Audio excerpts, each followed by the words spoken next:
And you'll hear the story, and maybe even the mother goes on to speak for CPS about how the system really helped her and her child, and the child is so happy about it. That is like, I'm sorry, but it's kind of like, from what I've seen of CPS, I believe those stories. I mean, if there is one, that's maybe 1 in a million.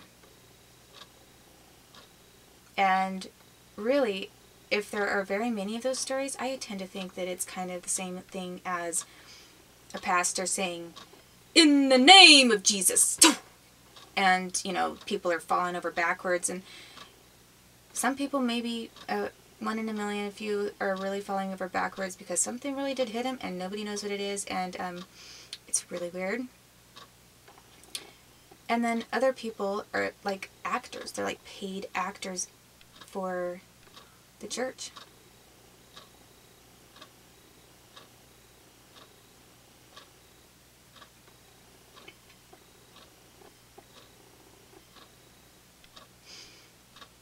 I mean, to keep any kind of a corrupt organization running, you have to have a few success stories. And really, CPS doesn't have any success stories. The only success stories that they have are, as I've said before, coming from the lips of parents who didn't want to pay for an adoption out of the country. So they want to try to make cut for a, they're thankful to CPS for getting a cheap adoption.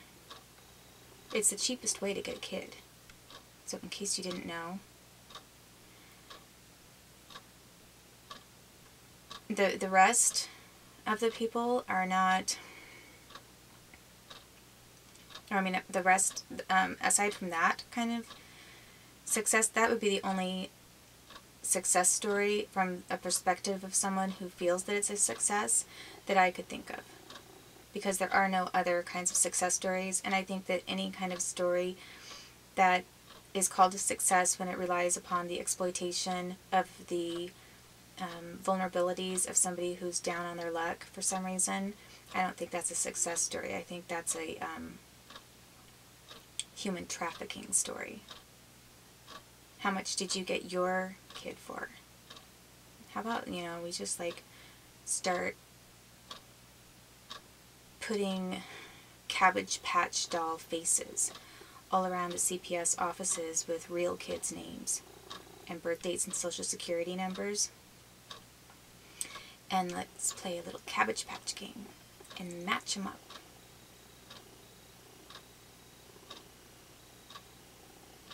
Which one do you like? You want to take this one home or that one home?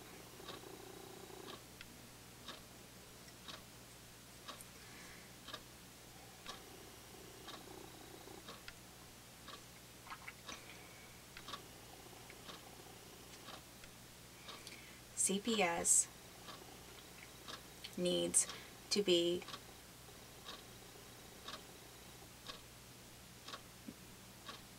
I don't know what the word is. What do you do? What is the right word for when you get rid of a whole entire department? Not eradicated, not destroyed, not abolished.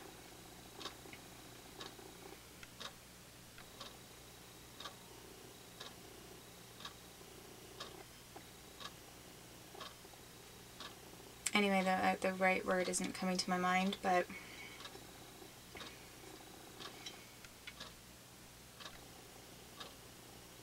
CPS has no place in America. Child Protective Services, as it stands, has no place in America.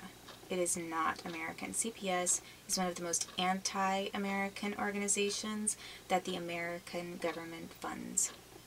And the American government should not be funding an organization that is destroying families and weakening America. You look to companies and organizations and departments that are strengthening America. You don't put money into the pockets of people who are destroying families and weakening the social structure. Because social structure is just as important as anything else, which is why the elite don't like it when the poor show any kind of promise. Sometimes. I mean, there are definitely some good, I say elite, but I mean, there are some good people. who have a lot of money and they get picked on. So I'm not saying that. Sometimes it's the middle class that is just the most stuffy. But there are definitely people who are elite and then they pass things down to middle class or to lower class and have them do a lot of dirty work for them so they can just stay as high as they are, or so they can get to a higher place.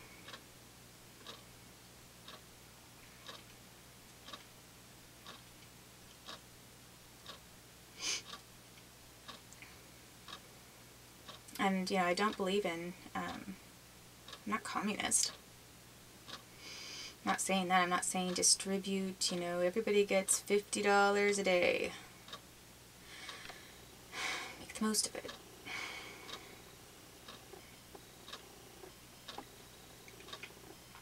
But when it comes to family rights, if you want to say that everyone deserves to have the same equal standing with regard to their family rights, yes, I then would say I am a communist if I'm going to say I believe in fully equal treatment and regard for the rights of every parent. Doesn't matter who you are and what you do. I believe in competition on an economic and financial level, but when it comes to family and social structure,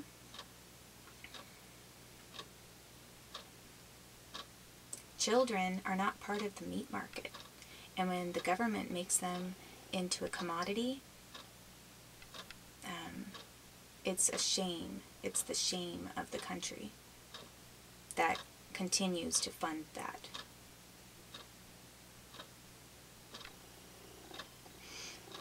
So I think I'm off of my soapbox now. Didn't really know that I was going to go that direction, but it's still important. It's like, I guess, my second digression onto the topic of CPS, because I really hate CPS, for one thing, and my hatred is based in sound reasoning and in facts and research that I've done and personal experience. And it needs to, you know, they need to lose everything that they have. And for all of those people who claim to be helping kids, imagine what kind of work they might be looking for. You know, how funny that these people who think that they know how to run kids' lives might have to take other kinds of jobs that have something to do with kids. The thing is their jobs really don't have that much to do with children. They mainly are desk jobs. I mean, they could go into accounting or business management a lot more quickly with the skills that they learn than anything that has any bearing on children.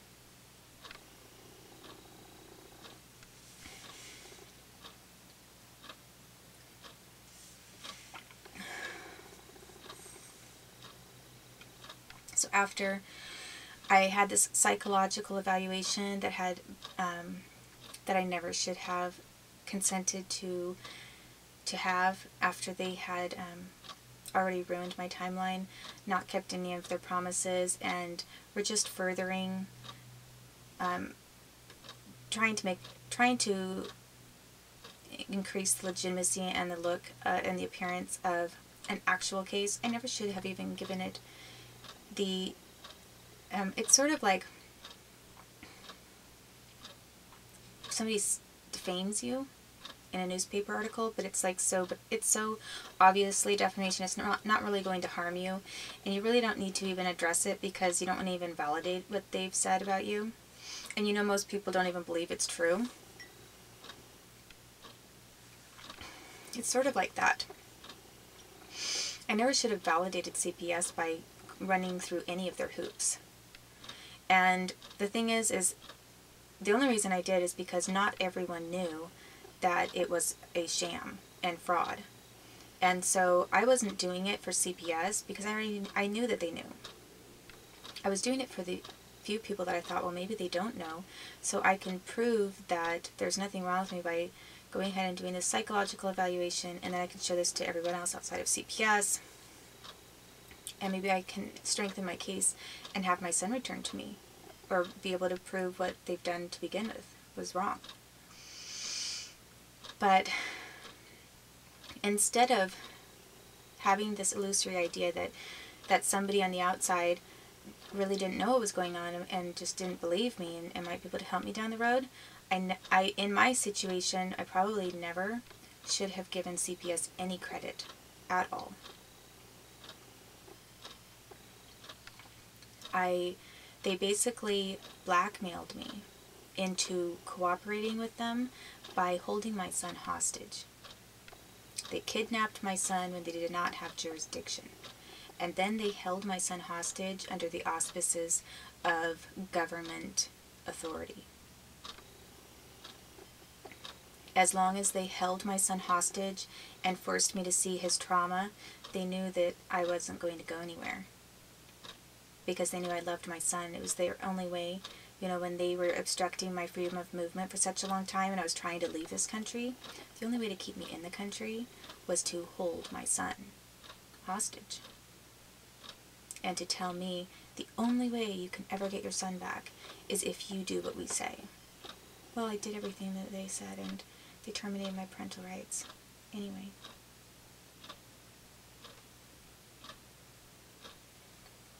They're really good about keeping their word. They're great negotiators.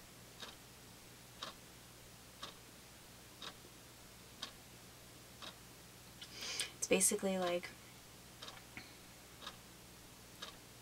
it's like being held hostage in Colombia. And they say, tell us everything you know and then you'll live.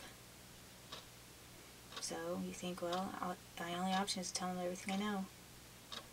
So you tell them everything you know. And they shoot you, and you die.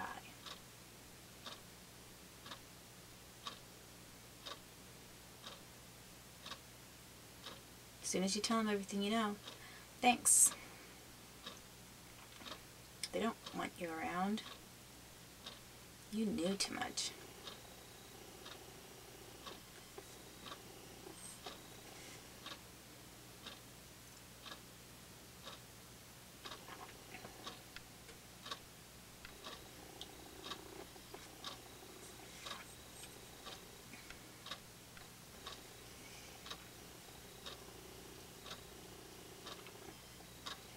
If you're an innocent parent and CPS took your kid, somebody doesn't like you and they're using their government channels against you, or somebody just wants your kid for research and it's not personal. It's either one or the other. It's personal and they're abusing the government to cover up for their personal vendetta against you, or it's not personal and they just handpicked your kid for some reason.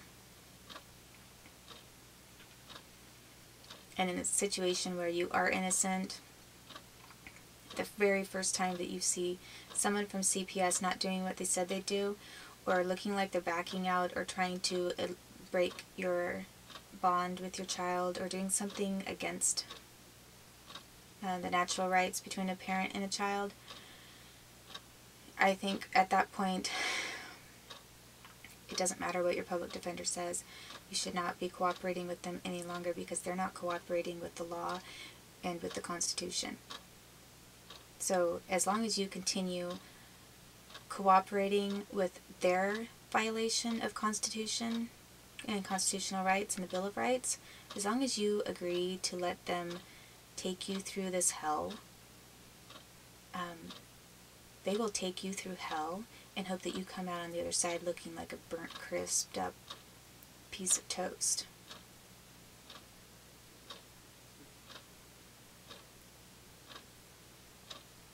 You may as well leave the hell and go to where it's not hell and start telling people what's happened. Because you're not ever going to get anywhere in the United States as long as they have CPS set up the way it's set up right now. And as long as they have the government authority and controls that they have.